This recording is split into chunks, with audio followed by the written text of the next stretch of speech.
શીખ સમાજમાં વૈશાખી પર્વનું અનેરું મહત્વ હોય છે, ત્યારે શીખ સમાજ દ્વારા વૈશાખી પર્વની ઉજવણી કરવામાં આવી। વડોદરા સ્થિત નાનકવાડી ગુરુદ્વારા ખાતે વૈશાખી પર્વની ઉજવણી કરવામાં આવી।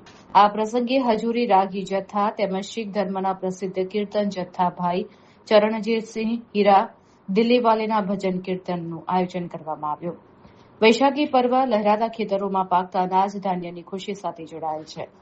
ઉપરાંત 13 એપ્રિલ 1699ના દિવસે અત્યાચારી અને જાલિમ મોગલ શાસકોથી ભારતના લોકોને મુક્તિ અપાવવા અને ગૌરવમય સ્વતંત્ર જીવન પ્રદાન કરવા માટે શીખ ધર્મના દશમેશ પિતા શ્રી ગુરુ ગોબિંદસિંહજીએ ખાલસા પંથની સર્જના કરેલી। વડોદરા ખાતે વૈશાખી પર્વની ઉજવણીમાં લંગર સેવા ચાલુ રાખવામાં આવે છે, તો બ્લડ ડોનેશન કેમ્પ સહિત વિવિધ કાર્યક્રમો પણ યોજવામાં આવતા હોય છે।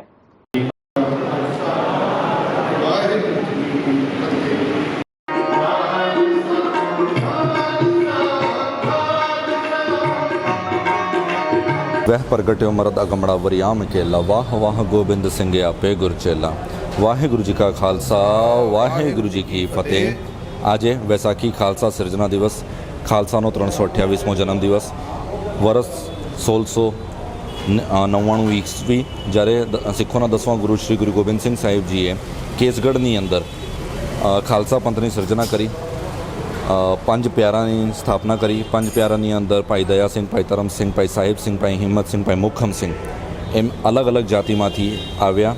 એમને એક કર્યું, ખાલસા બનાવ્યા। પુરુષોને સિંહનું નામ આપ્યું, સ્ત્રીઓને કૌરનું નામ આપ્યું।